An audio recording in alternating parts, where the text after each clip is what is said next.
पिताश्री, मैंने अभी कुछ देखा, अत्यंत विचित्र। प्रणाम महादेव। महादेव, स्वयं महादेव पधारे हैं। प्रभु, आपके दर्शन पाकर हम कृतार्थ हुए प्रभु। प्रभु हाजिर होंगे। आप यहाँ पधारे, महादेव पधारे, ये कोटि कोटि धन्यवाद प्रभु। महादेव, आप धन्य हैं प्रभु, आप धन्य हैं प्रभु। महाराज, महारानी, महादेव पधारे हैं, वो भी सपरिवार। सहपरिवार। शीघ्र अतिशीघ्र जाकर उनके भव्य स्वागत की व्यवस्था करके उस स्थान पर पहुंचो। शीघ्र चलिए महाराज। मेरे प्रभु आए हैं। पिताश्री, मेरा एक प्रश्न है। वो प्रभु, आपके सपरिवार दर्शन पाकर हम कृतार्थ हुए। धन्य हो गए प्रभु। आप यहाँ पधारे, सपरिवार आप यहाँ पधारे। हम आपके आभारी हैं प्रभु, आपके आभारी हैं। धन्य हो गए प्रभु, महादेव दर्शन पाकर यहाँ पधारे। धन्य हो गए महादेव।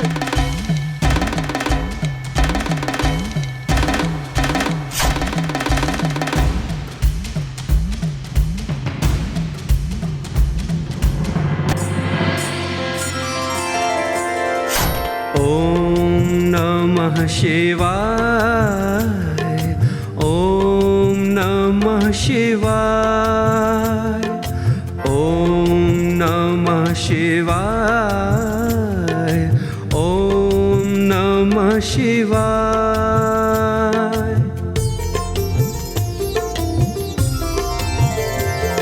त्र्यंबकं सदाशिवं नमामि हे उमापति। जय नीलकंठ जय अनंत नमोस्तुते नमोस्तुते।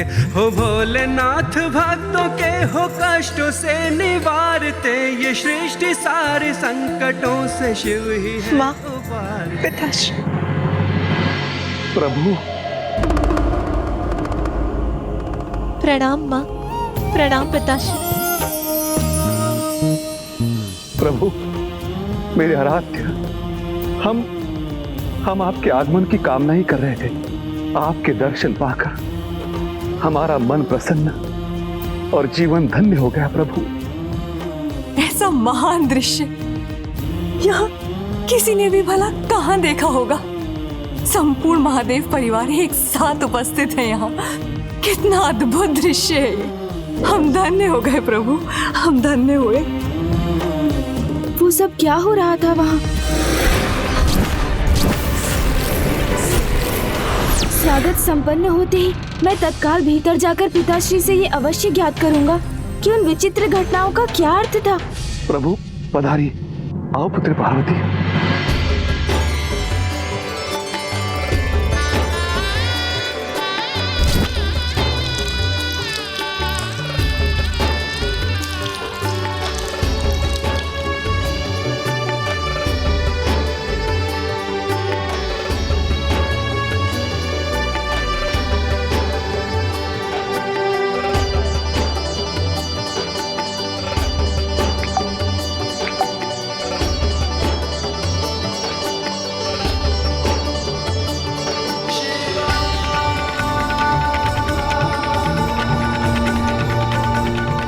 आप दोनों को आते हुए मार्ग में कोई कष्ट तो नहीं हुआ ना?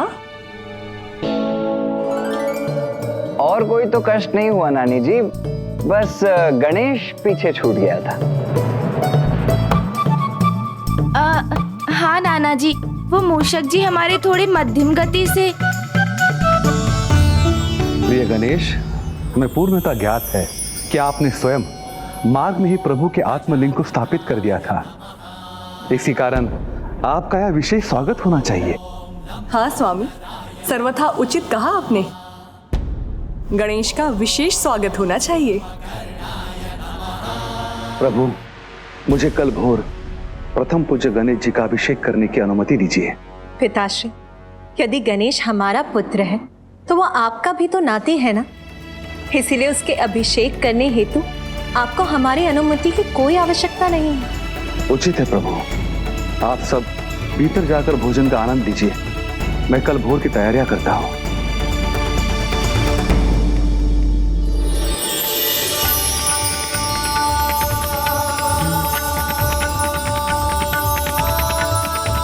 पधारिए, पधारिए मेरे प्रभु। आसन ग्रहण कीजिए। मुझे अपने कक्ष में जाने के पूर्व पिताश्री से प्रश्न कर अपनी जिज्ञासा शांत कर लेनी चाहिए।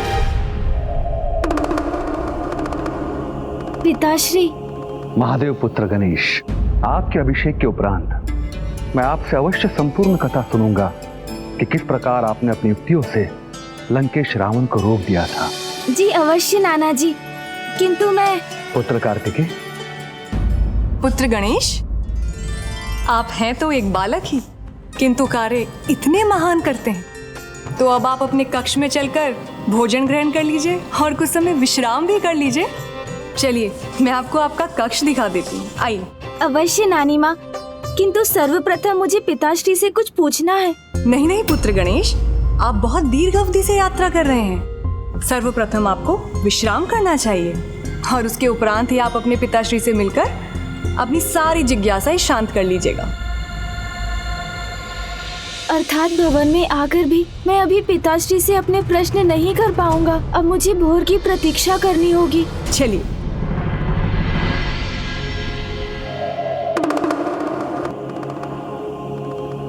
पुत्र गणेश, ये है तुम्हारा कक्ष। अब तुम विश्राम करो।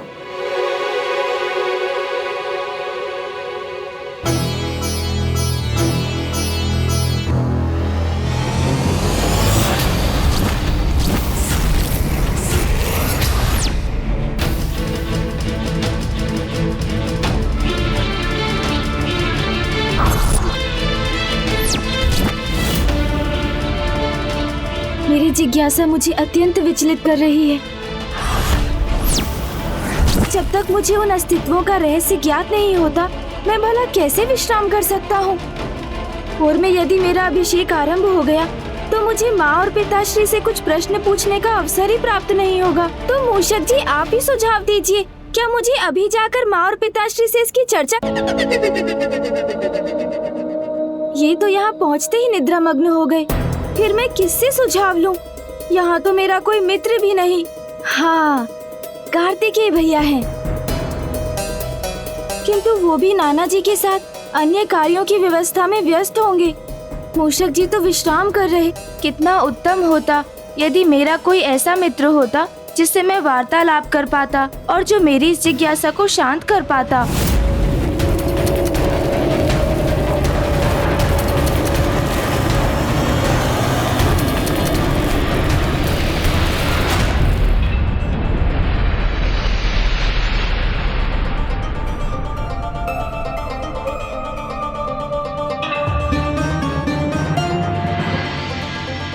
ब्रह्म मुहूर्त भी हो चुका है, शीघ्र भोर होगी, तो कदाचित यही उचित समय है पिताश्री और माँ से बात करने का।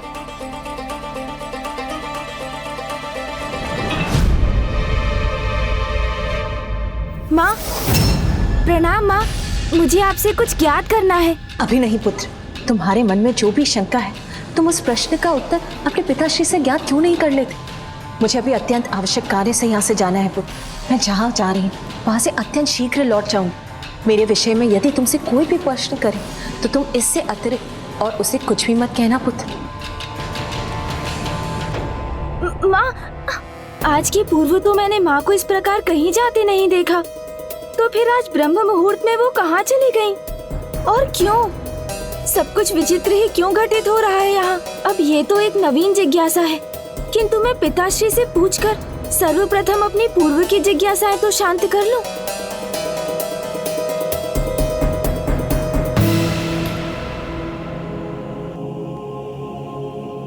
पिताश्री, प्रणाम पिताश्री, मुझे आपसे कुछ चर्चा करनी है। हाँ अवश्य पुत्र, किंतु अभी नहीं। अभी मुझे किसी विशेष कार्य से कहीं प्रस्थान करना है। और हाँ, यदि कोई मेरे विषय में कुछ भी पूछे तो उनसे कहना कि मैं अपने भक्त को दर्शन प्रदान करने गया हूँ। पिताश्री, आज के पूर्व तो माँ और पिताश्री को कभी ऐसा विचित्र व्यवहार करते नहीं देखा मैंने। उन्हें ऐसा क्या आवश्यक कार्य है जो उन्होंने इतने रहस्यात्मक रूप से प्रस्थान किया है? अब तो मुझे कार्तिकेय भैया से ही बात करनी होगी।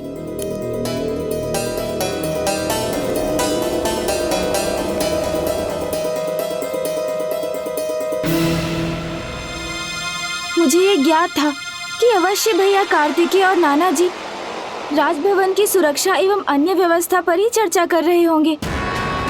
अर्थात मेरे लिए किसी के भी पास समय नहीं। इससे तो उचित होता कि मैं किसी अन्य को ही अपने मित्र के रूप में स्वीकार कर लेता। तो किसी से अपने हृदय की चिंता तो बांट सकता।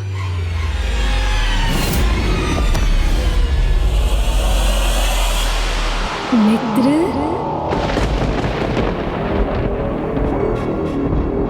मित्र, मित्र, मित्र,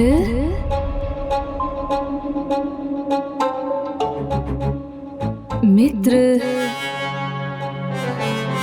मुझे ऐसा आभास क्यों हो रहा है जैसे कोई मुझे संबोधित कर रहा हो। मित्र कहकर कौन पुकार रहा है मुझे? मित्र, क्या कोई है यहाँ?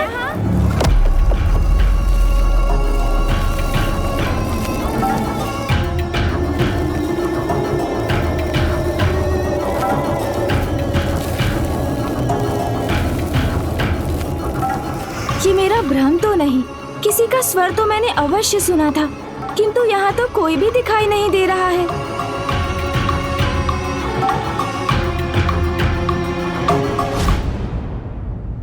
माँ, माँ यहाँ?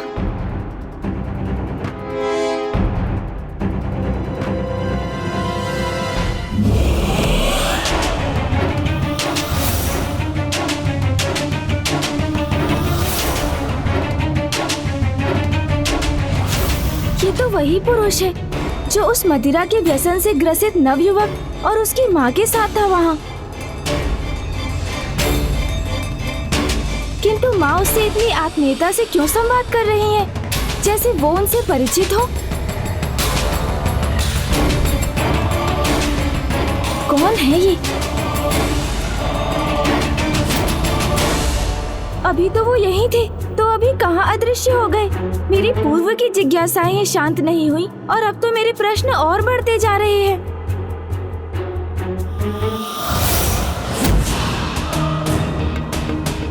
और अब पिताश्री यहाँ क्या कर रहे हैं?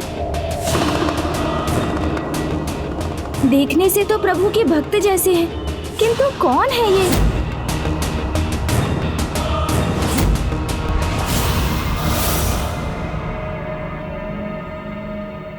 ये तो वही रहस्यमयी जन है जिनका दृश्य मुझे कल दिखा था, किंतु ये यहाँ पिताश्री के साथ क्या कर रहे हैं?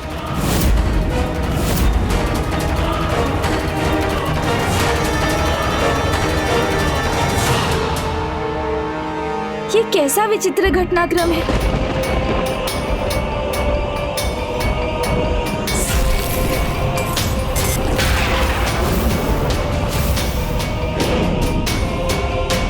कुबेर जी इस नरकंकाल के साथ यहाँ? ये क्या? ये तो कभी नरकंकाल दिखाई पड़ते हैं तो कभी अपने विचित्र रूप में। अच्छा, तो ये है इनका वास्तविक रूप।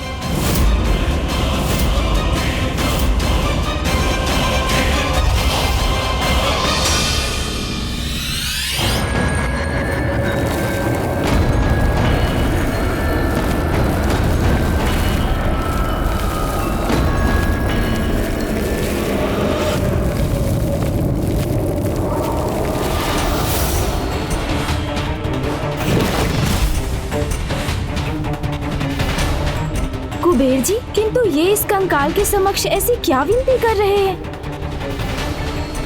कदाचित इनसे ही मुझे अपने समस्त प्रश्नों के उत्तर प्राप्त हो जाएं।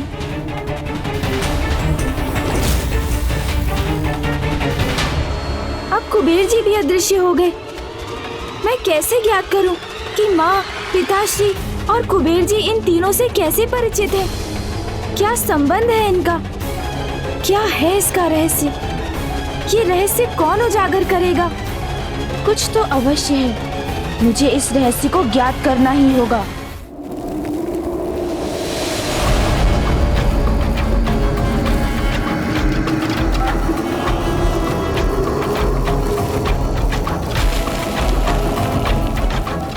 मित्र,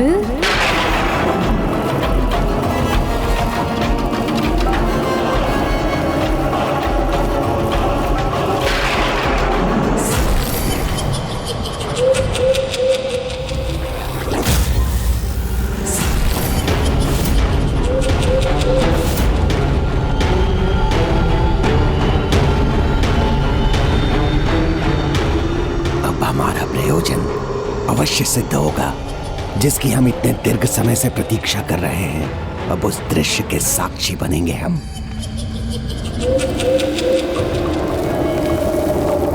मित्र, पुनः ये स्वर कहाँ से आ रहा है? अवश्य इस गुफा के भीतर कुछ है जो मुझे अपनी ओर खींचने का प्रयास कर रहा है।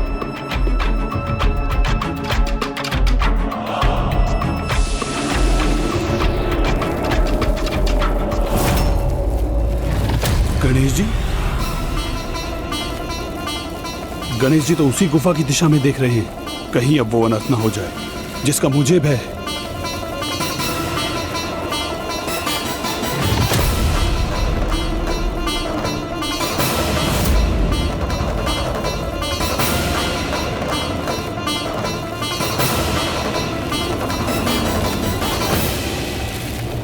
वो ध्वनि अवश्य इसी गुफा से आई थी।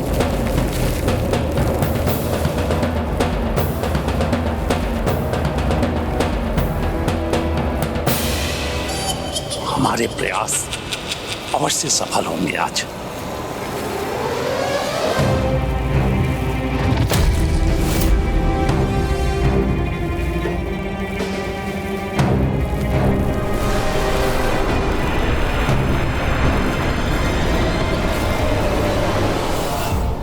नहीं नहीं, ये नहीं हो सकता, ये नहीं होना चाहिए। विनाशकारी होगा ये, मुझे इसे रोकना होगा।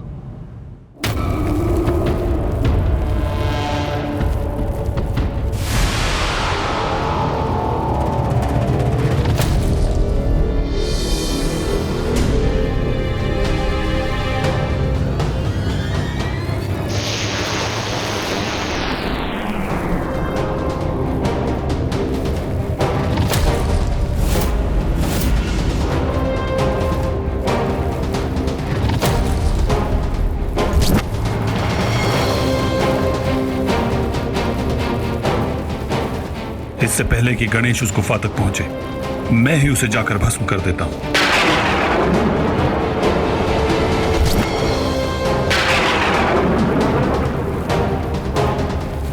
गणेश,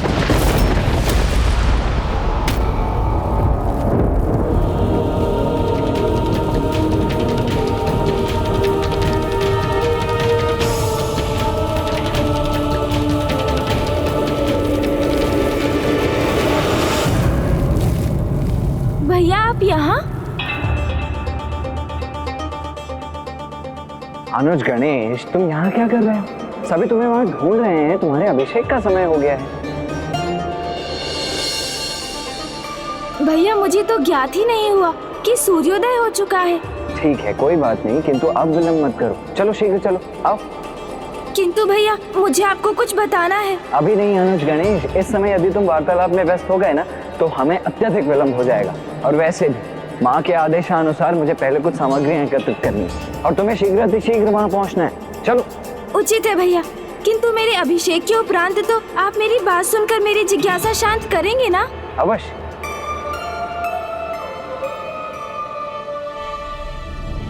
अभी तो गणेश जी ने भंडासुर की रचना नहीं की, किंतु मुझे ऐसा आभास हो रहा है जैसे कुछ शक्तियां उनसे ऐसा करवाना चाहती हैं।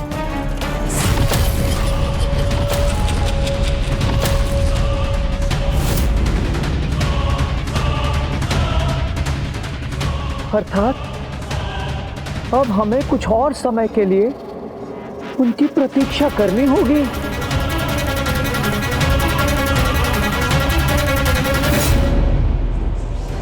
जो शक्तियां ये चाहती हैं कि अनर्थकारी घटना घटित हो, वो तो पुनः प्रयास करेंगे, और जो आज नहीं हो सका वो कल हो सकता है। इस संकट को प्रलय में परिवर्तित होने के पूर्व मुझे ही कुछ करना होगा।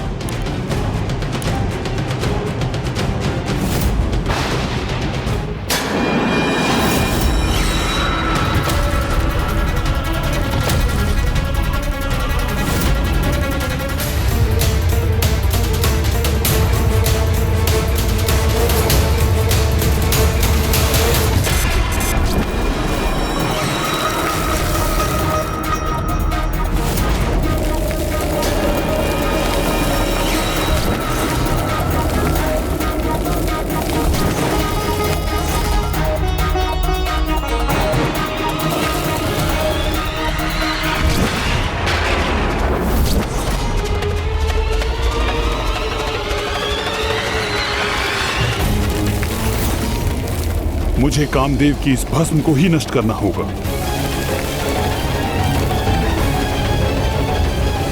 जब सब कुछ नष्ट हो जाता है तब मात्र भस्म ही शेष रह जाती है, किंतु उसे नष्ट करने का भला क्या उपाय हो सकता है? यदि मैं इसे नष्ट नहीं कर सकता तो इसे भिन्न भिन्न दिशाओं में बिखेर तो सकता हूं, जिससे यह आकार लेने हेतु एक स्थान पर एकत्र न रह सके।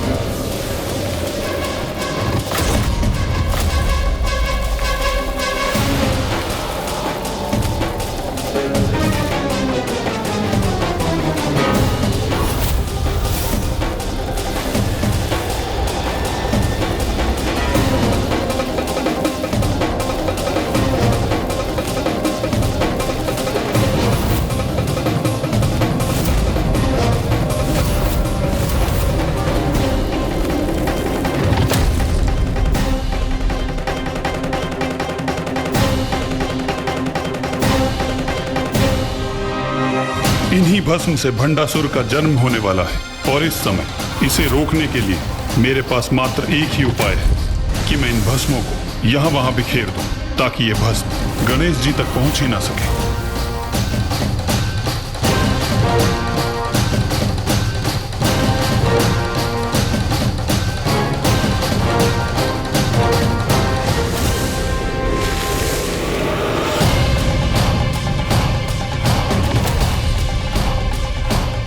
अब जो भस्म शेष है उसे भी इसी प्रकार बिखेरना होगा मुझे।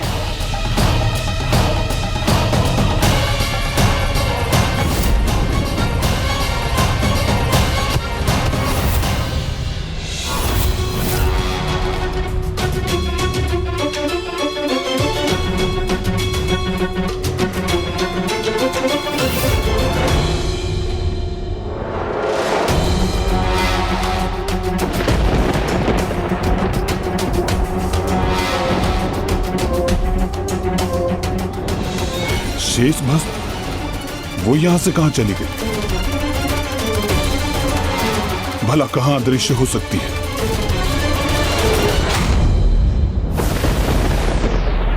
ओह, उस शिला के पीछे मुझसे स्वयं को छुपाने का प्रयास कर रही है, किंतु मैं इसे यहां नहीं रहने दूंगा।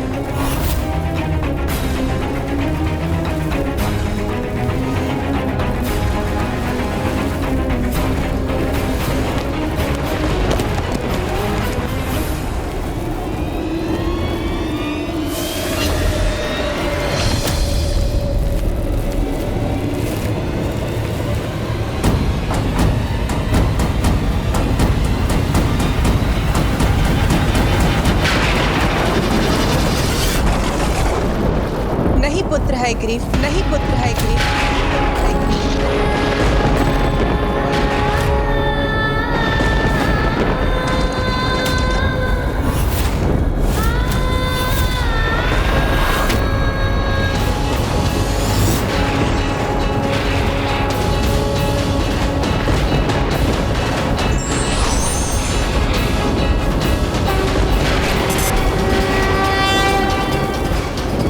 प्रकृति में यदि बुराई जन्म लेती है तो उसके साथ अच्छाई का जन्म भी अवश्य होता है। ये तो प्रकृति के विनाश और सृजन और पुनः विनाश के चक्र का ही भाग है। इसी के कारण अनेकों अधर्मियों ने जन्म लिया है, भले ही वो ताड़कासुर या हिरण्यकश्यप। उन्हें उनके जन्म के पूर्व नष्ट नहीं किया गया पुत्र। किसी भी व्यक्ति के पापों की गागर भरने के पूर्व उसे दंड नहीं दिया जाता। इसीलिए तुम प्रकृति के कार्य में बाधा मत डालो पुत्र।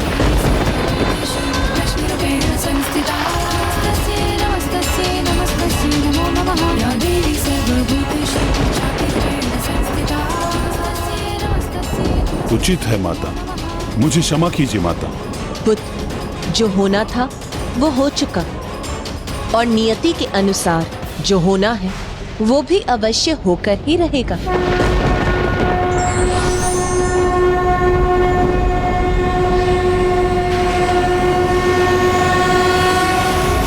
भव्य तो होगा ही। हाँ हाँ, कितना अद्भुत आयोजन है। हाँ, भव्य तो होगा ही।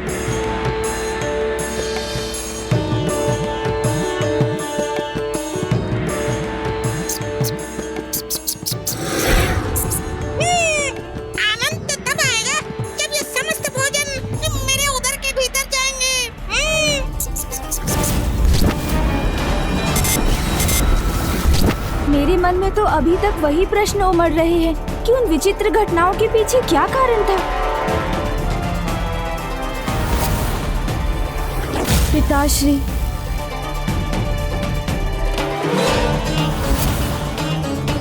और माँ के अत्यंत विचित्र व्यवहार का क्या रहस्य है? कब आरंभ होगी अभिषेक की ये विधि, जिस विधि के संपन्न होने पर ही मैं अपने प्रश्नों के उत्तर प्राप्त कर सकूंगा।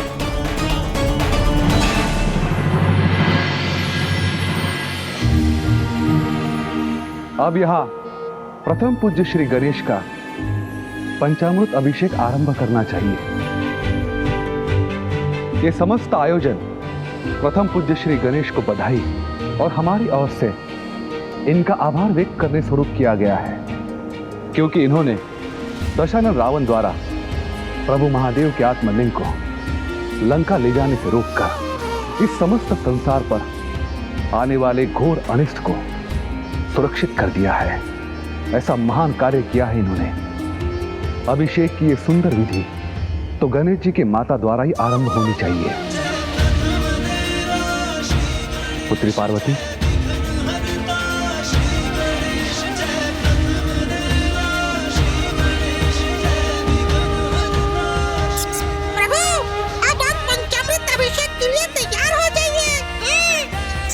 ये समय उचित है। अब मैं माँ से अपने प्रश्नों का उत्तर भी जान सकता हूँ। माँ, मुझे आपसे कुछ कहना है। पुत्र, मुझे ज्ञात है तुम्हारे मन में तो सदा भांति भांति के प्रश्न उत्पन्न होते रहते हैं, किंतु ये प्रश्न और उत्तर में उलझने का समय नहीं है पुत्र। एक बार अभिषेक संपन्न हो जाए, उसके पश्चात हम अवश्य वार्तालाप करेंगे।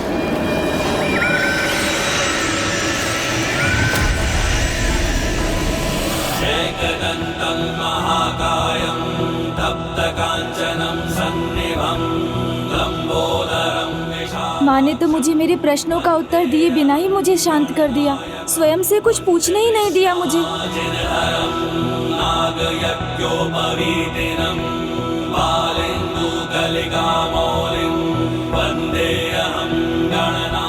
आइए देवी मैना, अपने सर्वाधिक प्रिय नाती का आप दही से अभिषेक कीजिए। सूर्यकोटि समप्रभा निर्विघ्नं कुरु मे देव सर्वकार्येषु सर्वदा।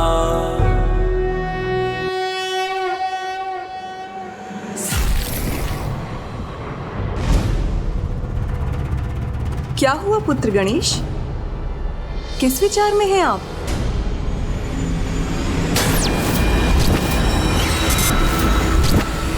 मैंने उन तीनों को राजभवन के निकट ही देखा था, तो नानी माँ को अवश्य उन तीनों के बारे में ज्ञात होगा। तो क्यों ना मैं इन्हीं से पूछ कर देख लूं। नानी जी, कल अकस्मात ही कुछ विचित्र घटना घटी, जिसके विषय में मैं आपसे ये पूछना चाहता था कि आप सदैव विचित्र प्रश्न करते हैं, किंतु इस समय आप इन संशय और प्रश्नों से ध्यान हटाइए और इस विशेष अभिषेक की विधि का आनंद लीजिए। मेरे प्रश्नों का उत्तर देना तो दूर, कोई आप अपने समस्त प्रश्नों का उत्तर ढूंढने में स्वयं सक्षम है। आप केवल मुझे इतना बताइए कि मैं आपको उपहार स्वरूप क्या दे सकता हूँ। किंतु नाना जी, अभी तत्काल बताने की कोई आवश्यकता नहीं है। आप इस अभिषेक के उपरांत भी मुझे बता सकते हैं।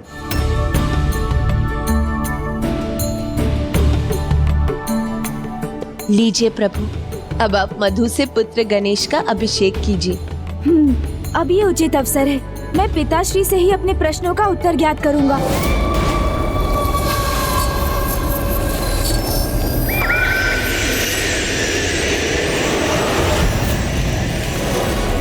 पिताश्री, मुझे आपसे कुछ।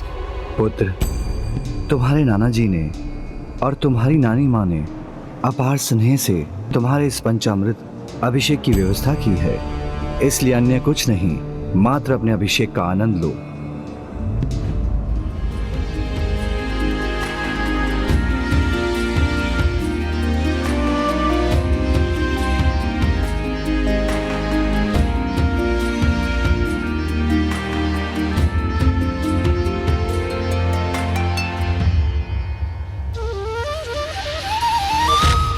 अब इक्षु रस से प्रथम पूज्य गणेश जी का अभिषेक करने का अवसर किसे प्राप्त होना चाहिए?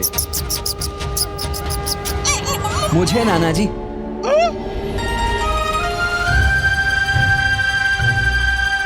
मैं करूंगा अनुज गणेश का अभिषेक। मुझे क्षमा कीजिएगा, मुझे आने में विलंब अवश्य हुआ है, किंतु मैं तो मां की आज्ञा अनुसार अनुज गणेश के सर्वाधिक प्रिय वस्तु की व्यवस्था करने ही गया था।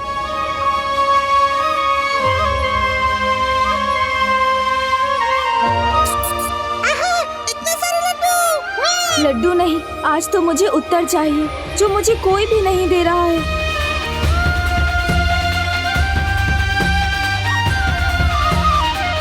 मुझे पिताश्री ने अपने वचन से बांध दिया, अन्यथा मैं भैया से ही पूछ लेता।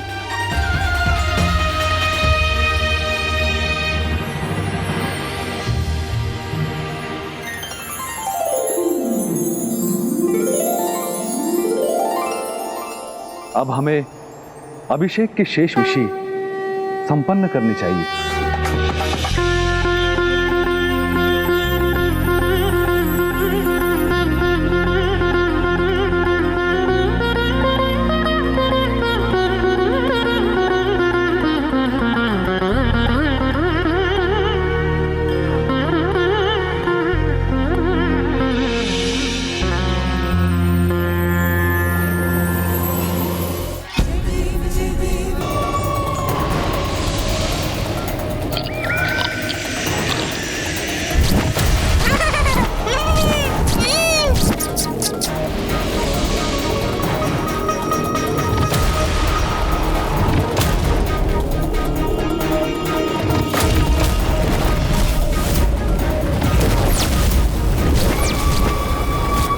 पूर्ण रूप से सज्जित हो गया हूँ और अब मैं पिताश्री से वार्तालाप कर लेता हूँ।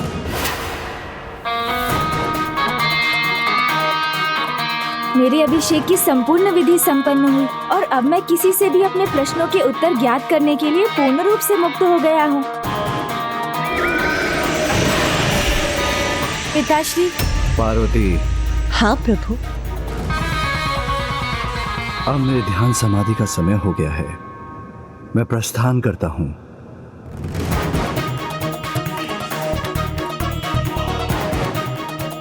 कोई बात नहीं, पिताश्री से नहीं तो मैं माँ से ही ज्ञात कर लेता हूँ। माँ, मैं बहुत अधिक समय से आपकी प्रतीक्षा कर रहा हूँ। मुझे कुछ अति आवश्यक संवाद करना है आपसे। गौरी पुत्र, आप हमें भी तो अपनी माता के साथ कुछ समय व्यतीत करने का अवसर दीजिए। हाँ पुत्र, एक माँ का भी तो अपनी पुत्री के इस समय पर अधिकार है। मुझे भी उसका कुशल मंगल ज्ञात करने का अवसर प्रदान होना चाहिए, है ना? चलो पुत्री।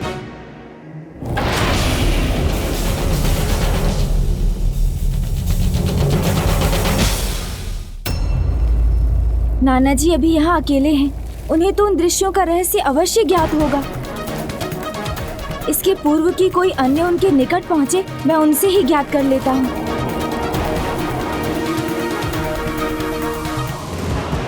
कहाँ चल दिया अनुज गणेश? अरे नाना जी के निकट भैया, और कहाँ? भूल गए अनुज गणेश, मैंने पूर्व में ही कह दिया था कि इस बार नाना जी और नानी जी का संपूर्ण स्नेह और समय केवल तुम पर ही केंद्रित नहीं रहेगा। नाना जी, वो कल रात्रि में हमारी वो वाली चर्चा अधूरी रह गई थी ना? मेरे विचार से हमें उसे अब संपन्न कर लेना चाहिए। आइए चलिए।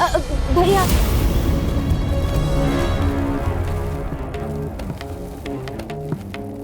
मूषक जी मेरे सखा एवं सेवक दोनों हैं, किंतु वो भी पुनः निद्रा में मग्न हो गए। फिर वही हो रहा है जो कल रात्रि में घटित हो रहा था। मुझे तो पूर्व में ही समझ जाना चाहिए था कि अभिषेक के उपरांत भी किसी के भी पास मेरे लिए तनिक भी समय नहीं होगा। माँ से वार्तालाप करने के लिए नानी जी हैं, पिताश्री एवं भैया से वार्तालाप करने के लिए नाना जी हैं, किंतु मेरे मन की बात समझने वाला कोई नहीं है। कोई मेरा मित्र भी तो नहीं है जिससे मैं अपने हृदय की बात कह सकता। कितना अच्छा होता जो मेरा भी कोई मित्र होता जिससे मैं अपने प्रश्न पूछ सकता। कितना एकाकी हूँ मैं। अब तो किसी आत्मीय मित्र की आवश्यकता का और भी आभास हो रहा है मुझे। कोई तो ऐसा मित्र होता मेरा जो मुझे समय देता। मेरी समस्या सुनकर उनका समाधान सुझाता। मित्र,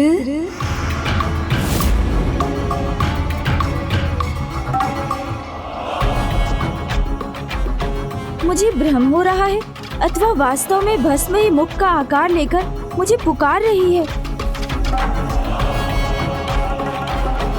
मित्र, मित्र, मित्र।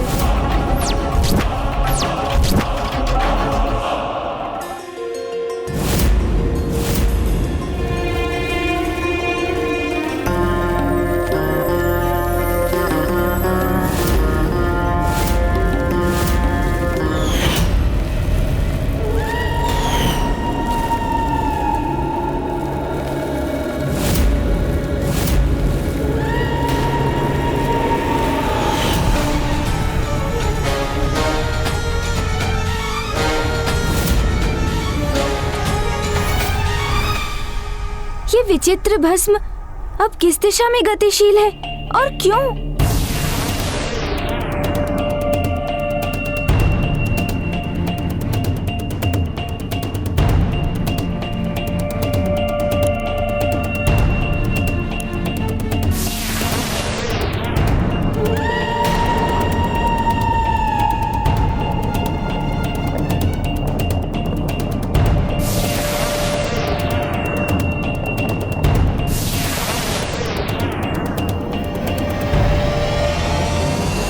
स्वामी, कदाचित अभी भी इसकी संभावना है कि ये अनिष्टकारी घटना घटित होने से रुक जाए, ये संकट टल जाए। नहीं देवी, नियति ने जो निर्धारित किया है वो अपने उचित समय पर ही होगा। अब वो होने जा रहा है जिसके लिए वो स्वयं को कभी क्षमा नहीं कर पाएगा।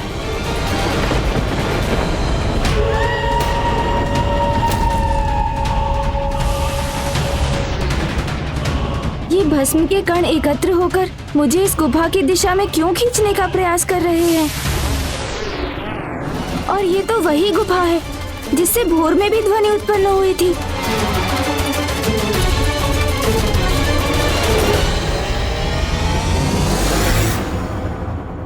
ये सत्य है प्रिय कि घटित हो जाने के पश्चात भले ही गणेश स्वयं को कभी क्षमा न कर सके, किंतु माता पराशक्ति की आकाशवाणी के अनुसार जो होना है वो तो अवश्य होगा, उसे कोई नहीं टाल सकता।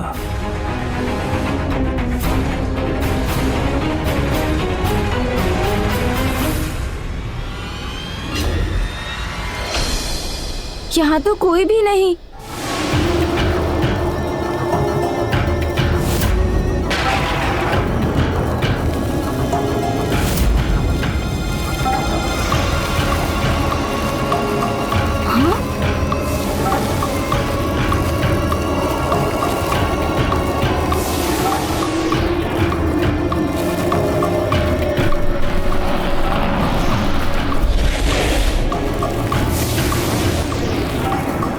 ये भस्म के कण एक आकार लेने का प्रयास कर रहे हैं।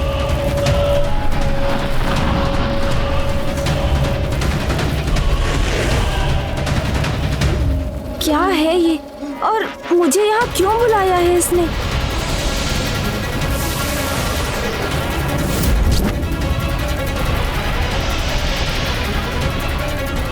नहीं, मुझे मेरा यहाँ होना उचित नहीं प्रतीत हो रहा है।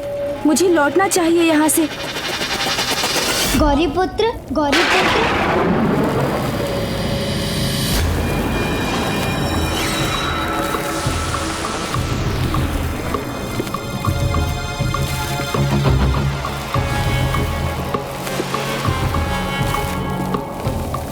अनेक वर्षों से जो यहाँ आपकी प्रतीक्षा कर रहा है वो हूँ मैं। आपके समान मैं भी अकेला हूँ, जिसके पास ना कोई आता है न जिससे कोई कुछ कहता सुनता है। क्यों? मैं सत्य ही कह रहा हूँ ना मित्र। अकेलेपन का आभास तो अवश्य हो रहा है मुझे, किंतु मुझसे ये कहने का इसका क्या प्रयोजन है? गौरीपुत्र, मेरे कण आपके चारों ओर थे, इसलिए मुझे ज्ञात है कि आपको तो सभी ने अकेला छोड़ दिया है। पिता ध्यान में लीन हो गए। अब मेरे ध्यान समाधि का समय हो गया है। मैं प्रस्थान करता हूँ। माँ अन्य स्त्रियों के साथ व्यस्त हो गई और आपके भ्राता और आपके नाना जी ने भी आपके जिज्ञासा पर ध्यान नहीं दिया। आपकी चिंता, आपके विचारों को सुनने से अस्वीकार कर दिया। शेष मूषक जी वो तो भोजन और निद्रा में व्यस्त रहते हैं। जानता हूँ, सब जानता हूँ मैं। कितना दुख हुआ आपको जब इतने प्रयासों के बाद भी किसी ने आपकी एक ना सुनी।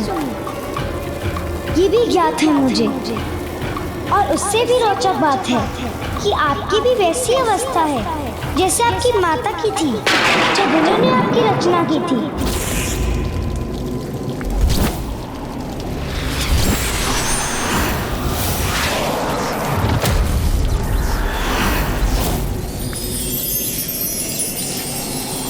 क्योंकि तब उन्होंने भी बहुत अकेलेपन का आभास हो रहा था।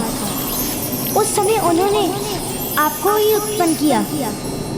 तो अब आप मेरी रचना कीजिए, चिंता मत कीजिए। सब चलता है, सब चलता है। अधिक कहाँ कुछ करना है आपको। मैं स्वयं कोई आकार लेने में असमर्थ हूँ। तो मित्र गौरी पुत्र, मुझे एक आकार लेने मात्र में मेरी सहायता कीजिए आप। मित्र की आवश्यकता तो है मुझे, किंतु इस प्रकार इस अज्ञात भस्म को आकार देना क्या ये उचित होगा? किस दुविधा में डूब गए हैं आप मित्र? जिस प्रकार आपकी माता ने आपको रचा, उस प्रकार आप मुझे रच दीजिए। माँ तो जगत माता है, वो जो भी करती है उसमें तो सदैव जगत कल्याण ही निहित होता है। किंतु मैं प्रकृति के नियमों के विरुद्ध कैसे जा सकता हूँ? यदि आपकी रचना नियमों की विरुद्ध नहीं थी तो मेरा उत्पन्न होना भी नहीं होगा। इसलिए इतना विचार मत कीजिए, बस कर्म कीजिए, मुझे आकार दीजिए।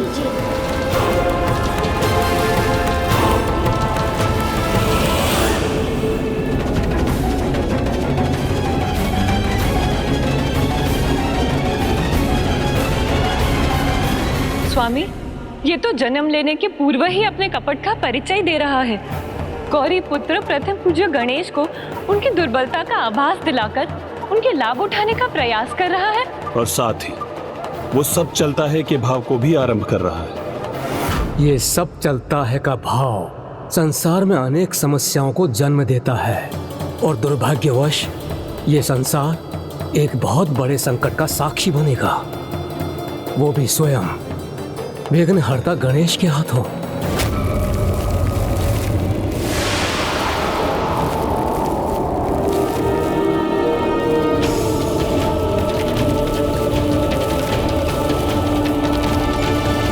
मेरी सहायता कीजिए प्रथम पूज्य गणेश जी। आपको मेरी आवश्यकता हो अथवा नहीं, किंतु मुझे आपकी सहायता की आवश्यकता है।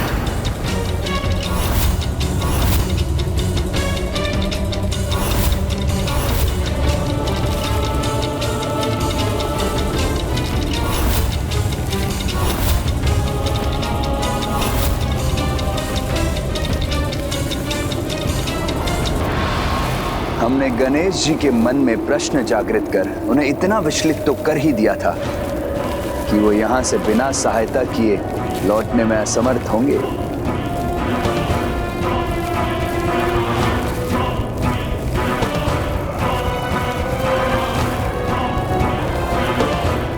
शीघ्र कीजिए गणेश जी, आपको जो भी करना है शीघ्र कीजिए।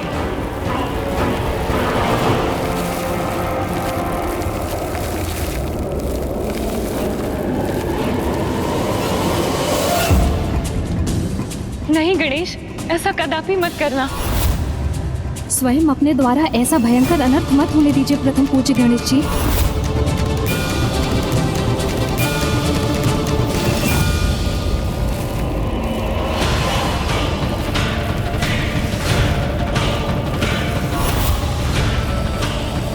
किसी की सहायता करने के लिए इतना विचार करने की क्या आवश्यकता है मित्र? किसी का सहायक बनने में तो सब चलता है।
समय आ गया है।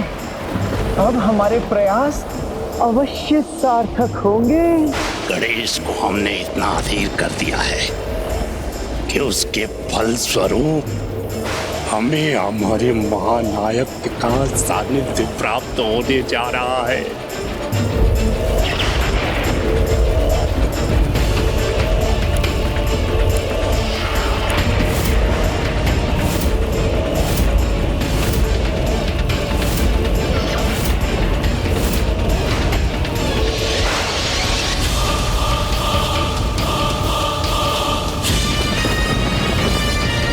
मेरे समक्ष ये जो घटित हो रहा है वो सृष्टि के संकट का कारण बनेगा, किंतु माता ने कहा था जो होना था वो हो चुका और नियति के अनुसार जो होना है वो भी अवश्य होकर ही रहेगा।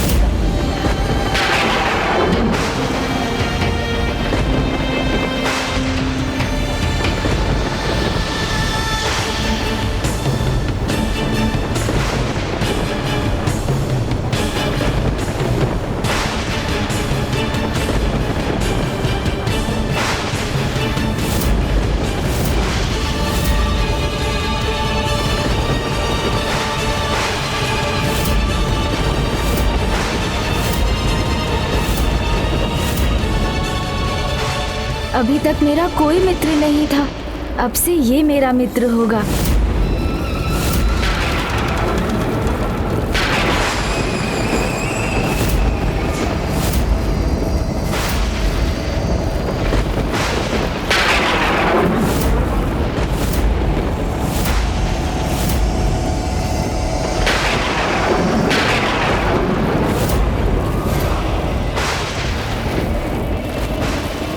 ऐसे निहारते ही रहेंगे अथवा मुझ में प्राण भी समाहित करेंगे। आप मात्र मेरे मित्र नहीं, मेरे रचयिता हैं, मेरे जन्मदाता हैं। हे महान प्रथम पूज्य गणेश जी, तो प्रतीक्षा मत कीजिए, शीघ्र इस कार्य को संपन्न कीजिए।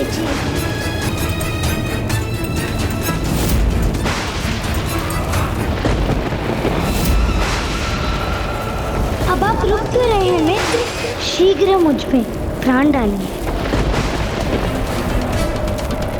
तो मात्र प्राण ही देना शेष है। शीघ्र कीजिए ना गणेश जी।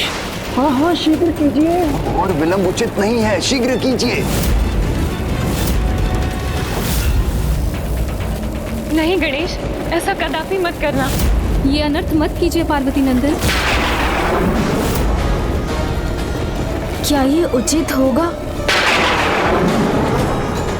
संकोच का स्थान नहीं है। आप अपनी रचना को शीघ्र प्राण दीजिए गणेश जी, और फिर आपको एक मित्र भी प्राप्त होगा। ऐसा मित्र जो सदा आपके साथ रहेगा, सदा आपकी प्रत्येक बात सुनेगा। अन्य सभी के समान मैं कभी अनसुना नहीं करूंगा। तो मुझे प्राण दीजिए गणेश जी। अब इतना भी मत सोचिए, सब चलता है, चलता है, चलता है। जो अपनी रचना होने के पूर्व ही अपना कार्य संपन्न करने की धूर्ता भरी युक्तियां जानता हो, वो भविष्य में और क्या क्या नहीं करेगा।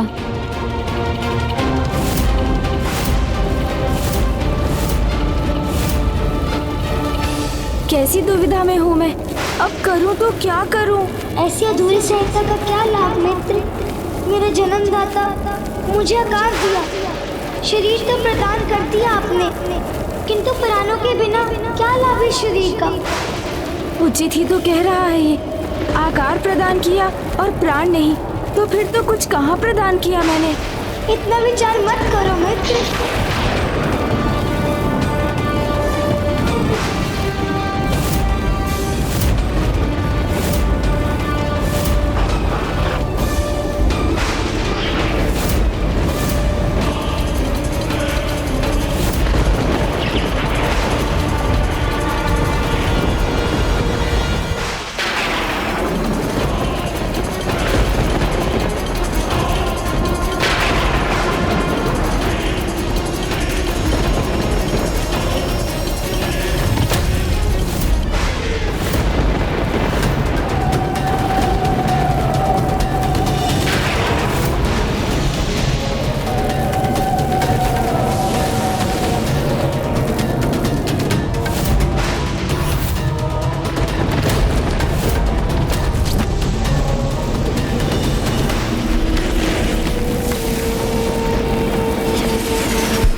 ब्रह्मरूपाय विष्णुरूपाय ते नमः।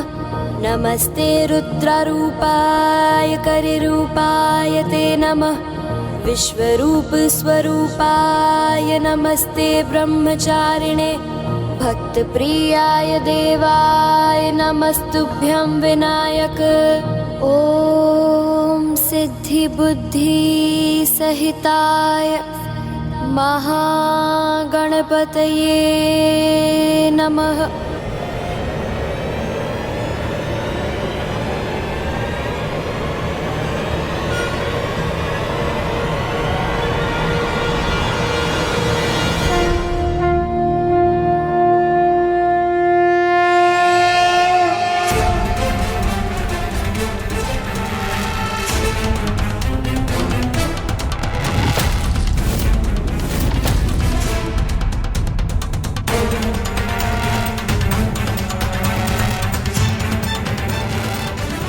कोटि कोटि धन्यवाद मेरे मित्र, मेरे जन्मदाता। आपने मुझे शरीर दिया, प्राण दिए, तो अब एक नाम भी दे ही दीजिए। नाम? काम, क्रोध, मोह, मद और मात्सर्य जैसे विकारों को जो अपना गुण मानेगा, जो शास्त्रों से विपरीत चलेगा, जो धर्म के भी विरुद्ध होगा और जो सत्कर्मों से जिसे घृणा होगी, जो क्रूरता से आनंदित होगा, जिसके लिए अन्य जीवों को प्रताड़ित करना सब चलता है ही होगा, जो ऐसे पाप, कुकर्म और अत्याचार करेगा, जो सृष्टि की कल्पना से भी परे है, जो महाअधर्मी असुर, धर्म और सदाचार का अभिशाप बनेगा। भंड, भंड।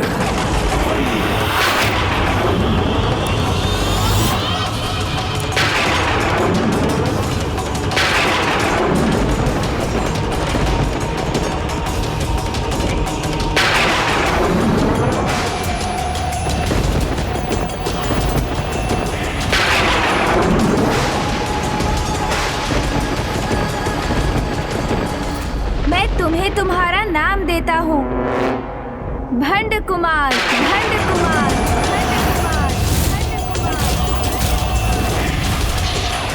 हमारे महानायक भंड कुमार।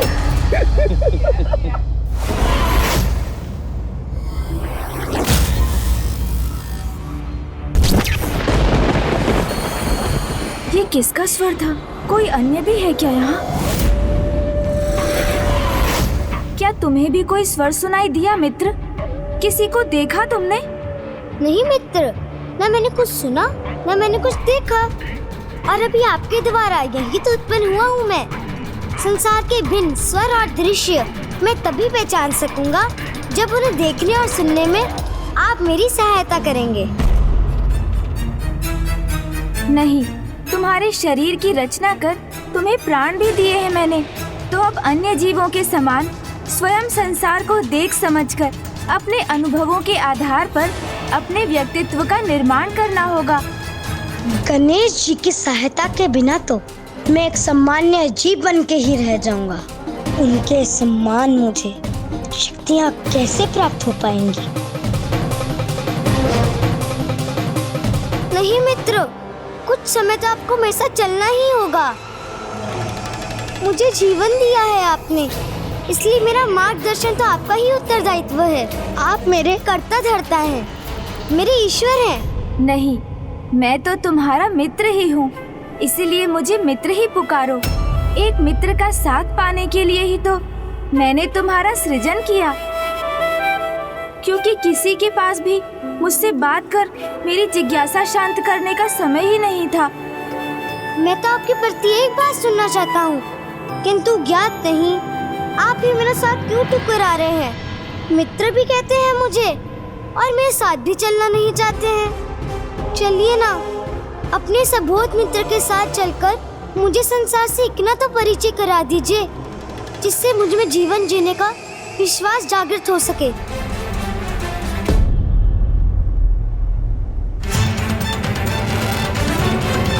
अच्छा, आप मेरा साथ नहीं चाहते तो मैं आपको विवश नहीं करूंगा। किसी प्रकार इस विशाल संसार में अपना मार्ग स्वयं ही ढूंढ लूंगा। रुको।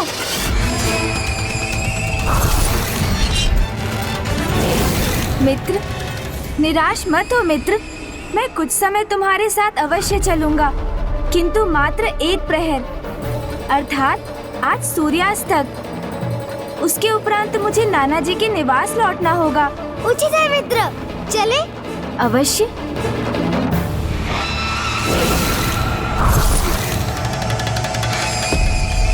आपसे शरीर प्राप्त किया, फिर जीवन भी प्राप्त किया, किंतु अभी तो बहुत कुछ शेष है। सर्वशक्तिमान जो बनना है मुझे, इसलिए जब तक आपसे अनेकों शक्तियां नहीं प्राप्त करूंगा, आपसे विलंब कैसे हो सकता हूँ? अब मित्रता का इतना लाभ उठाना तो चलता है ना?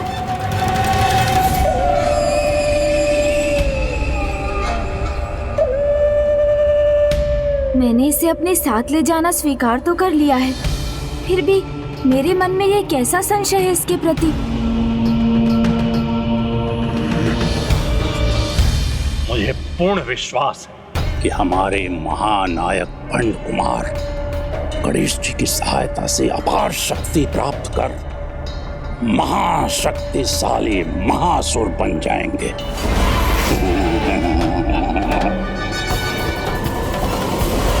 सब कुछ ज्ञात होने पर भी कैसा अबोध होने का ढोंग कर रहा है कुटिल भंड कुमार।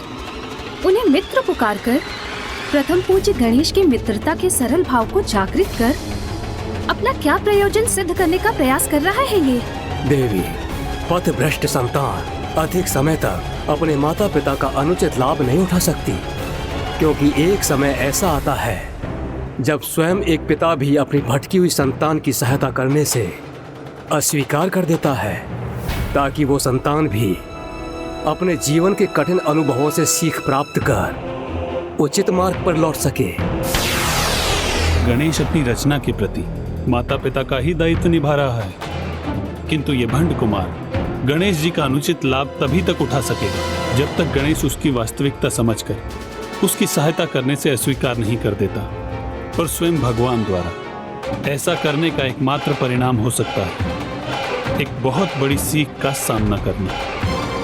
और उचित तो यही होगा कि गणेश की सीख से भंड कुमार अपनी मूल प्रवृत्ति में परिवर्तन ले आए। मित्र, संसार में सर्वप्रथम हमारा परिचय देवी प्रकृति से ही होता है, जो एक माता के समान हमें अपने आंचल में आश्रय देती हैं और हमें जल, वायु, पुष्प, फल और जीवन जीने हेतु सब कुछ प्रदान कर हमारा लालन पालन करती हैं। मित्र, और इतना सब कुछ करने पर भी हमसे कभी कुछ नहीं मांगती।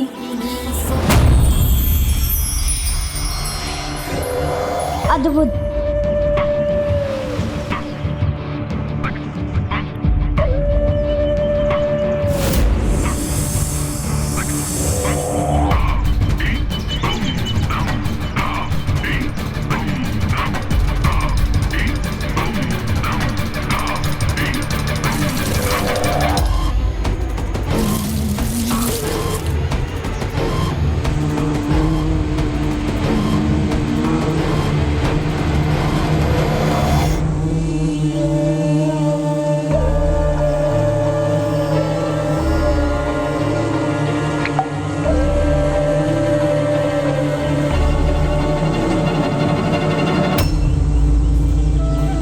देखा तुमने, तुम्हारे मुख में स्वतः प्रवेश करने वाली इस मधु की बूंद ने भी प्रमाणित कर दिया कि देवी प्रकृति बिना मांगे ही हमें सब कुछ प्रदान कर देती हैं।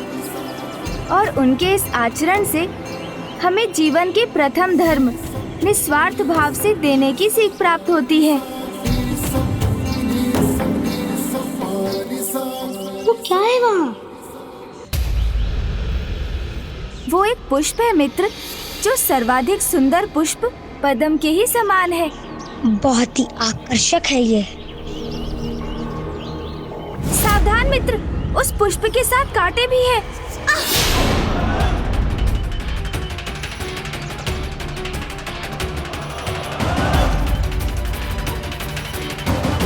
अद्भुत है ये कांटे। आकार में छोटे होने पर भी किसी को इतना बड़ा कष्ट देने में सक्षम है ये कांटे।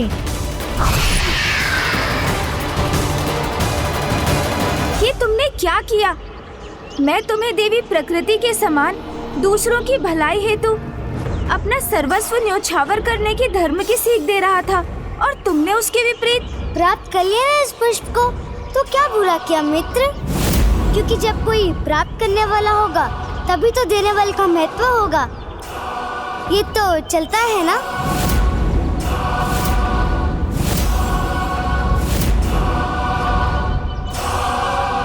कितने अबोध हो तुम।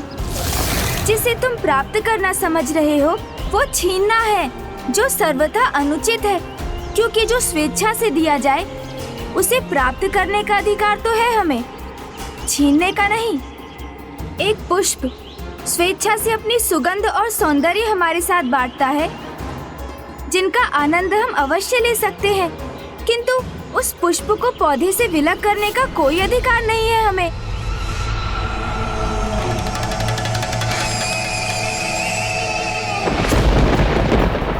प्रतीत होता है मेरी डांट सुनकर इसे अपनी भूल का आभास हो गया है, और है भी तो कितना छोटा। कदाचित मैंने ही कुछ अधिक कठोरता दिखा दी, इसलिए ये उदास हो गया, किंतु इससे ये निश्चित है कि अब ये ऐसी भूल कदापि नहीं करने वाला।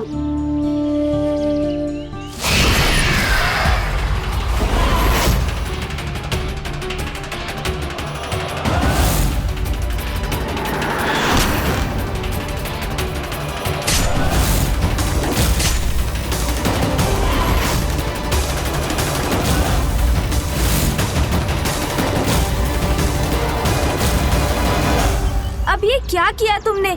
एक कोमल पुष्प को इतना कष्ट क्यों दिया? आप ही ने तो कहा था हमें इसकी सुंदरता का आनंद लेना चाहिए। तो देखिए मैंने इसको कितना और सुंदर बना दिया।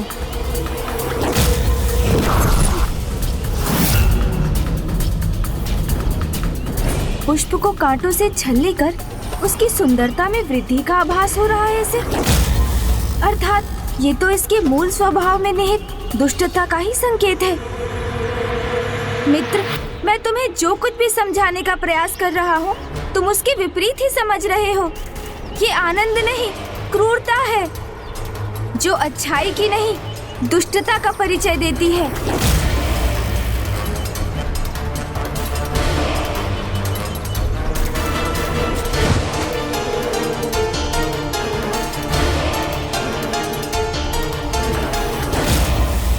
मुझे इतने तीव्र सर में उलाना क्यों दे रहे हैं मित्र, जिससे आप पाठ पीड़ा हो रही है मुझे। अब आप ही बताइए इसमें क्या दोष है मेरा? मेरा सृजन तो अभी अभी हुआ है ना, तो अच्छाई और बुराई का भेद ज्ञात करने का समय कहाँ मिला मुझे? अब आप जो भी सिखाएंगे मैं वही सीखूंगा। अब एक नवजात बालक से इतनी भूल तो चलती है ना। ये तो उचित कह रहा है, इसका सृजनकर्ता तो मैं ही हूँ, इसलिए इसे अच्छाई और बुराई का भेद सिखाने का कर्तव्य भी मेरा ही है।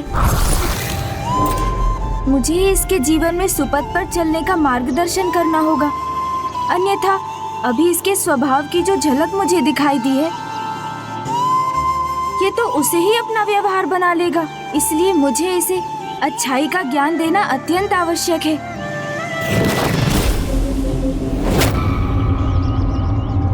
प्रथम पूज्य गणेश जी तो दुष्टता को ही अच्छाई सिखाने का प्रयास कर रहे हैं, जैसे कोई कुम्हार एक पके हुए मिट्टी के पात्र के बिगड़े हुए आकार को सुधारने का प्रयास कर रहा हो।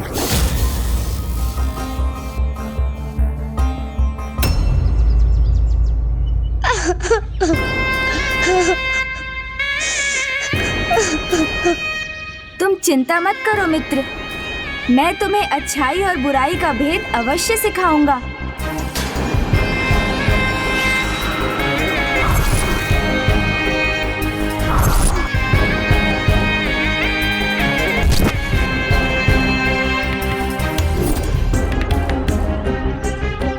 आओ मित्र, अब दुखी मत रहो, मेरे साथ चलो।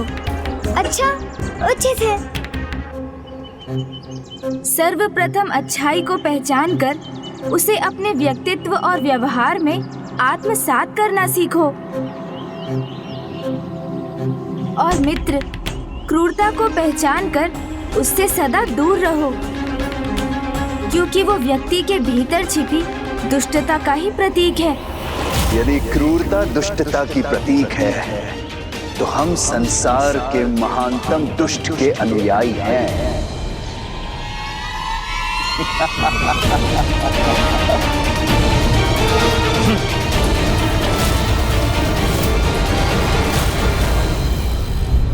ये अचानक कहां अदृश्य हो गए ये दोनों?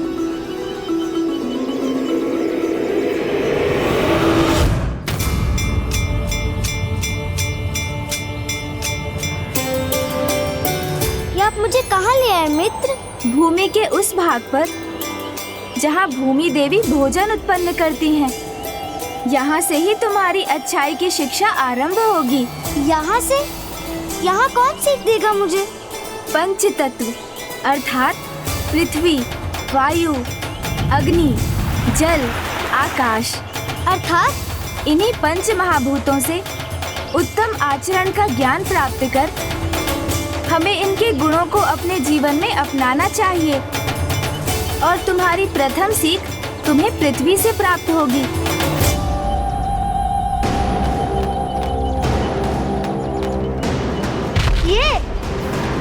ये पृथ्वी, ये लाचार पृथ्वी वाला मुझे क्या सिखा सकती है? दया और सहनशीलता। पृथ्वी के ये दो महान गुण तुम्हारे भीतर अच्छाई जागृत करने के लिए अति आवश्यक हैं। तुमने माता पृथ्वी को अपने पांव से कुचलकर उन्हें कष्ट दिया, किंतु तुम्हारी इस क्रूरता को सहन करने पर भी तुम्हें अपनी दया से दूर नहीं किया। उन्होंने तुमसे अपने ऊपर स्थित रहने का अधिकार नहीं छीना। और इतना ही नहीं मित्र, वो तो अभी भी तुम्हें और बहुत कुछ प्रदान करेंगी।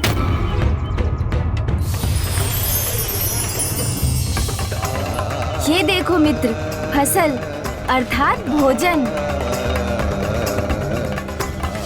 माता पृथ्वी सदैव अपने धर्म का पालन करती हैं। हम उन्हें जो घाव देते हैं वो उन्हें स्वयं ही भर लेती हैं और अपने कष्ट की चिंता किए बिना निरंतर हमें भोजन प्रदान करती हैं, जो दया और सहनशीलता का उच्चतम उदाहरण है।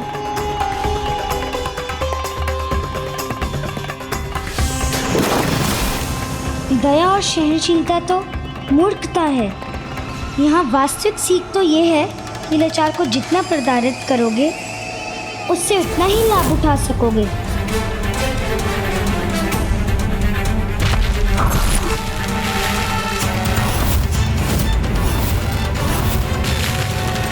आओ मित्र, अब तुम्हारी अगली सीख के लिए हमें आगे जाना है। चले मित्र।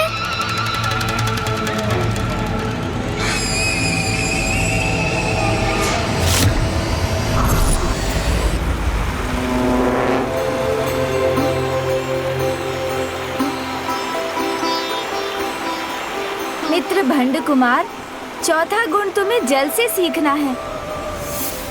जल के समान परिस्थिति के अनुरूप स्वयं को किसी भी आकार में ढालकर अपने मार्ग की बाधाओं पर विजय पाकर निरंतर अपने लक्ष्य की ओर बढ़ना सीखो और दूसरों की मलिनता को दूर कर उन्हें पवित्र करना भी सीखो।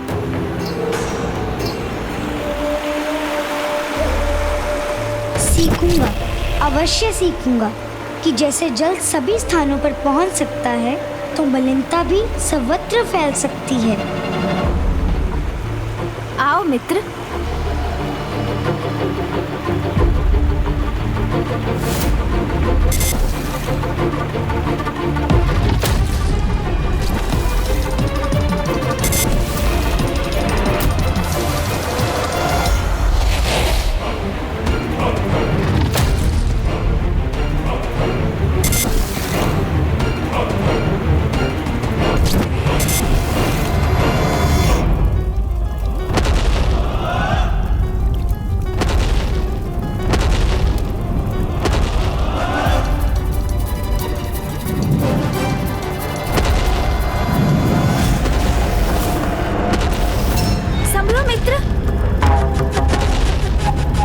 मित्र भंड कुमार, भयभीत मत हो, मैं हूँ ना तुम्हारे साथ। तुम्हें यहाँ अग्नि से कोई क्षति नहीं पहुँचेगी, अपितु एक महत्वपूर्ण सीख प्राप्त होगी तुम्हें। अग्नि जिसका स्पर्श करती है उसे अपनी पावन ऊर्जा से सुधार कर पवित्र बनाती है, क्योंकि जो जल में नहीं घुलता, वायु से प्रभावित नहीं होता, उसे एकमात्र अग्नि ही अपने भीतर समाहित कर नवीन रूप प्रदान कर सकती है।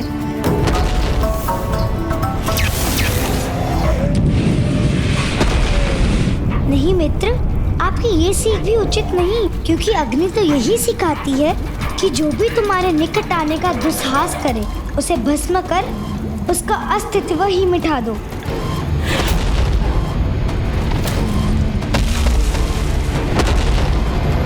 चले मित्र, चलो।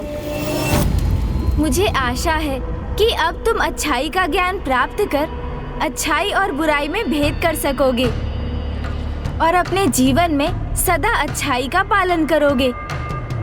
अच्छाई और हमारे महानायक? चिंता मत कीजिए मित्र, मैं आपकी सीख भली भांति समझ गया हूँ।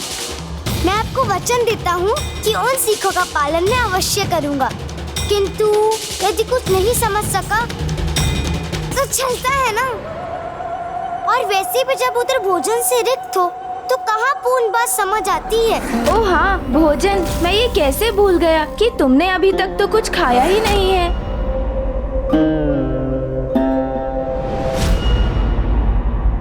वहाँ देखो मित्र, वहाँ तुम्हारे लिए पर्याप्त आहार है।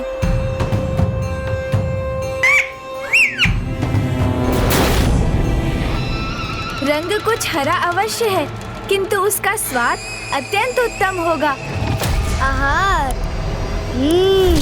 स्वादिष्ट तो अवश्य होगा ये, और मुझे इसके हरे रंग से कोई समस्या नहीं है। मुझे तो ये अत्यंत रस भरा भी प्रतीत हो रहा है। तो फिर प्रतीक्षा क्यों करें? वैसे भी वो वृक्ष से पृथक होने ही जा रहा है, तो उसे शीघ्र प्राप्त करना चाहिए हमें।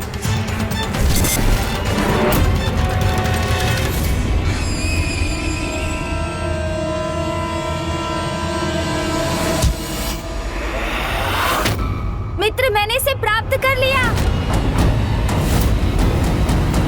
कहाँ गया ये?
ऐसे क्यों देख रहे हैं मुझे? मैंने तो अपना आहार ही प्राप्त किया। तुम्हें ज्ञात भी है तुमने क्या किया है? हाँ? मेरे द्वारा दी गई सभी सीखों के विरुद्ध जाकर निर्दयता से एक निर्दोष जीव की हत्या कर उसे निगल लिया तुमने। ये क्या किया तुमने भंड कुमार? आप मुझसे क्रोधित क्यों हो रहे हैं मित्र? जैसे आपको ये हरे और लाल आम के फल भाते हैं, वैसे ही मुझे वो हरे और लाल पक्षी तो चलता है ना? नहीं, नहीं चलता है। ऐसे निर्दोष जीव की हत्या करना सर्वथा पाप है। किंतु आपने ही तो सीख दी थी कि मैं इस अनंत ब्रह्मांड का भाग हूँ, और उसी प्रकार इसमें जो भी है वो मेरा भाग है, सब एक ही है। तो यदि मैंने उस पक्षी को अपना आहार बना लिया तो क्या बुरा किया? अपने ही एक भाग का भोजन किया मैंने। वो पक्षी ब्रह्मांड का एक सजीव भाग था, उसका एक स्वतंत्र जीवन था, और ऐसे निर्दोष जीव की हत्या पाप है। तुमने अभी मुझे वचन दिया था कि तुम मात्र अच्छाई के पथ पर चलोगे, और अभी ऐसा घोर पाप करने में तुम्हें तनिक भी संकोच नहीं हुआ। ये कैसा व्यवहार है तुम्हारा भंड कुमार?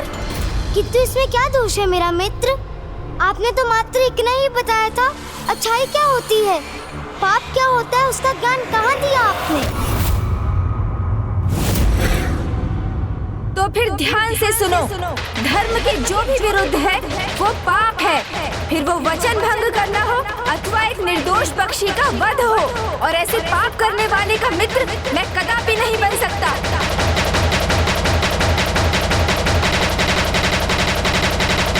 मित्र, मैं भी कहाँ किसी का शत्रु बनना चाहता हूँ। मुझे तो सबसे बड़ा शत्रु बनना है, महाशत्रु, अजात शत्रु।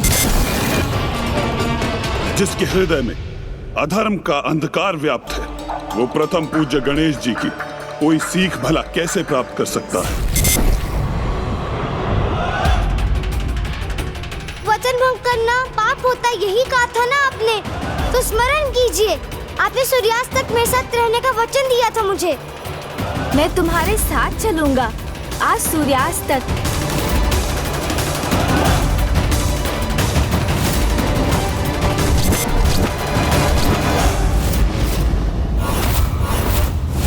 आपने सत्य ही कहा था स्वामी।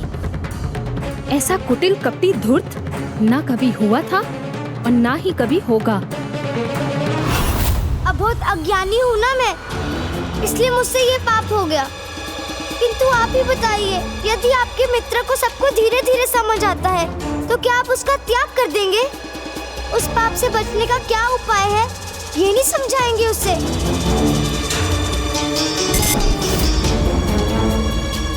उचित है, मित्र मित्र का साथ नहीं देना चाहता तो मत रुकिए, जाइए गणेश जी। जब मैंने ये पाप किया है तो उसके परिणाम का सामना करने का उपाय भी स्वयं ही ढूंढ लूंगा मैं।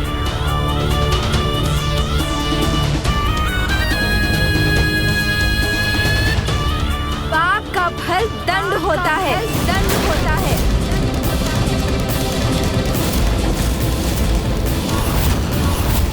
किंतु मित्र, मैं दंड नहीं पाना चाहता, तो इस पाप के दंड से कोई कैसे सुरक्षित हो सकता है? बताइए ना मित्र। उसका तो एक ही उपाय है, पाप का प्रायश्चित। प्रायश्चित? हाँ, प्रायश्चित भंड कुमार। सर्वप्रथम अपने पाप को स्वीकार कर क्षमा याचना करो। ये प्रायश्चित का प्रथम चरण है।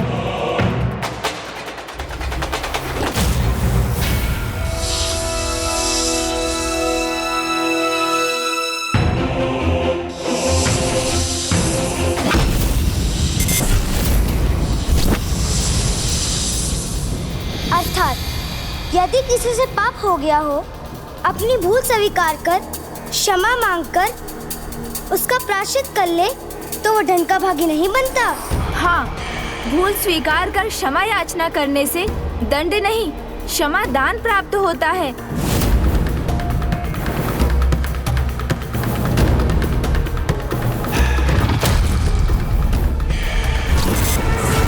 क्षमा याचना करने से दंड नहीं, क्षमा दान प्राप्त होता है।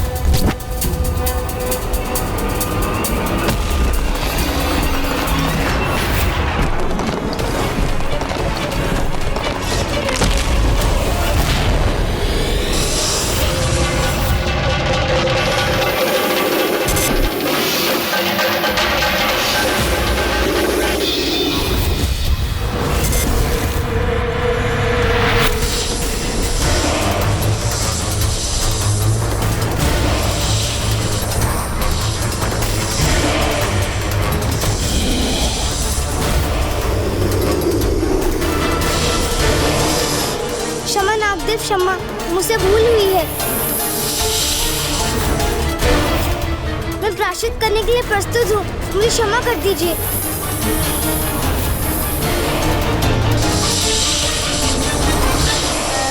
मुझे विश्वास नहीं हो रहा कि मेरी प्रत्येक सीख का अनुचित अर्थ ही निकाल लेता है। कदाचित इस भंड कुमार को सुधारने का प्रयास करना मेरी भूल थी। मित्र, मेरे विचार से भूल मुझसे नहीं आपसे हुई है। देखिए, मैं तो क्षमा याचना कर रहा हूँ, फिर भी ये नाग मुझे क्षमा करने के लिए तैयार नहीं। ये तो क्रोध से फुफकार रहे हैं मुझ पर। इसकी दुष्टता की कोई सीमा भी है अथवा नहीं। अच्छा रुकिए, मैं एक बार और क्षमा याचना करता हूँ। मुझे बहुत बालक से भूल होगी नागदेव, इसलिए शांत हो जाइए। मैं तो मात्र एक नहीं देखना चाहता था, जो शिक्षा मेरे मित्र गणेश जी ने दी है वो उचित है या नहीं। कृपया करके मुझे क्षमा कर दीजिए।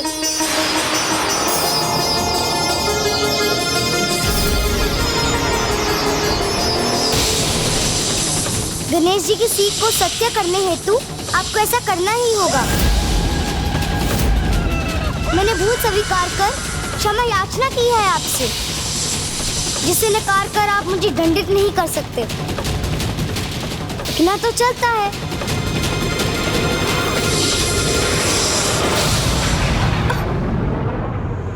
गणेश जी की सीख को सत्य करने गणेश जी की सीख को सत्य करना ही होगा। आपको ऐसा करना ही होगा।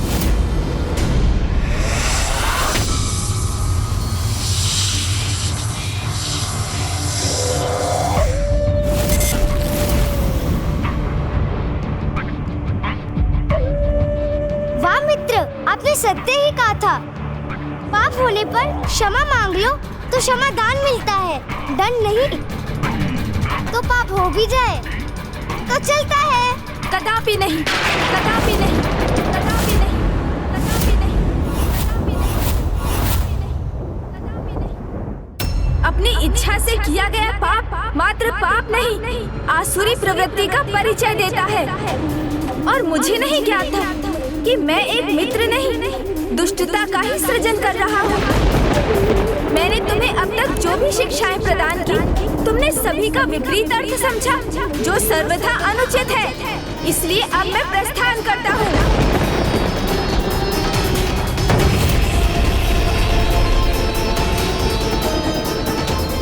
रुक जाइए गणेश जी, आप मुझे ऐसे त्याग कर मत जाइए।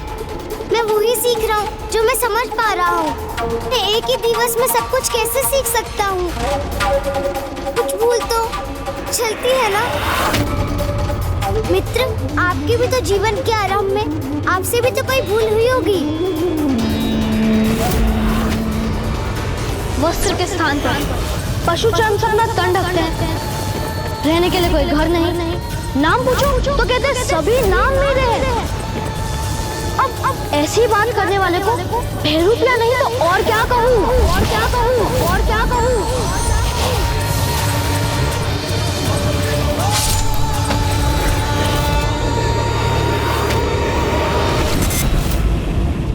आरंभ से ही इसे सब कुछ ज्ञात होने पर भी ये अबोध होने का मिथ्या प्रदर्शन कर रहा है।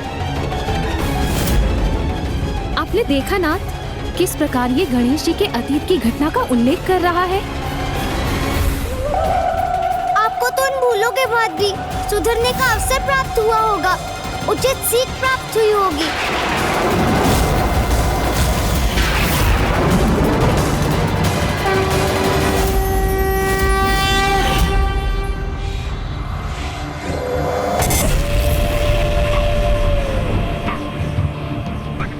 आपके मार्गदर्शन के लिए तो आपकी माता थी, आपके पिताश्री थे, आपका परिवार था और ग्रह था, और आपके लिए सीखना समझना कठिन कहाँ रहा होगा।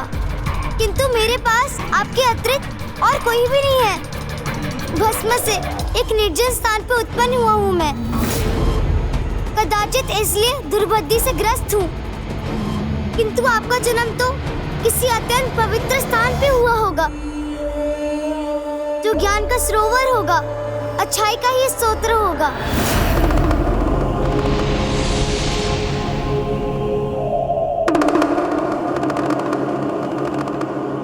उचित कहते हो तुम। जहाँ ज्ञान की गंगा बहती है, जो ब्रह्मांड के सभी स्थानों में सर्वाधिक पवित्र स्थान है, जहाँ मेरे पिता का निवास है, मेरा निवास है, कदाचित वहीं जाकर तुम्हें सुबुद्धि प्राप्त होगी।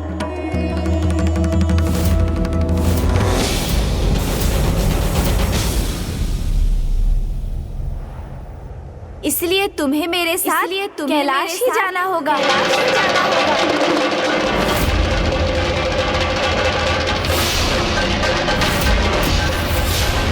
धन्यवाद मित्र, धन्यवाद।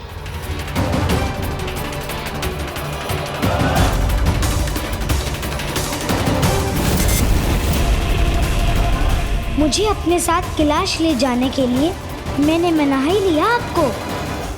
भंड कुमार का कैलाश में प्रवेश सर्वथा अनुचित है। ऐसी दुष्टता का प्रतीक कैलाश जैसे पावन स्थान में प्रवेश के योग्य नहीं।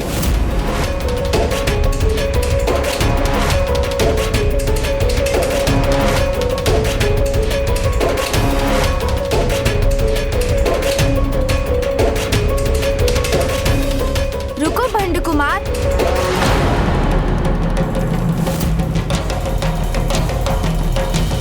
आपने मुझे क्यों रोक दिया मित्र? क्योंकि मैं तुम्हें सावधान करना चाहता हूँ कि यदि कैलाश में भी तुमसे कोई त्रुटि हुई तो मैं भी ये भूलने पर विवश हो जाऊंगा कि मैंने ही तुम्हारा सृजन कर तुमसे मित्रता स्थापित की है। फिर तुम्हारी उस त्रुटि का भीषण परिणाम तुम्हें भुगतना ही होगा और उस परिस्थिति में मैं कुछ नहीं कर सकूंगा।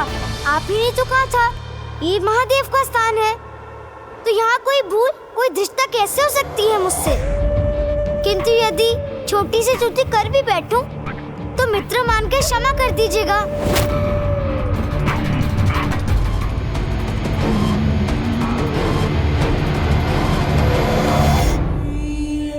उचित है।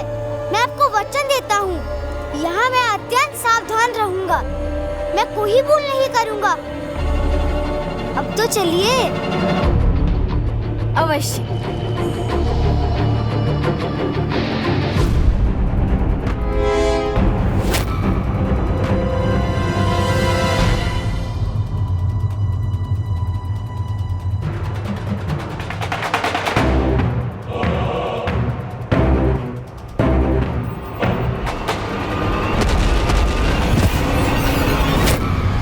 ये क्या हुआ? ये कैसी अदृश्य शक्ति है जिसने मुझे पीछे फेंक दिया?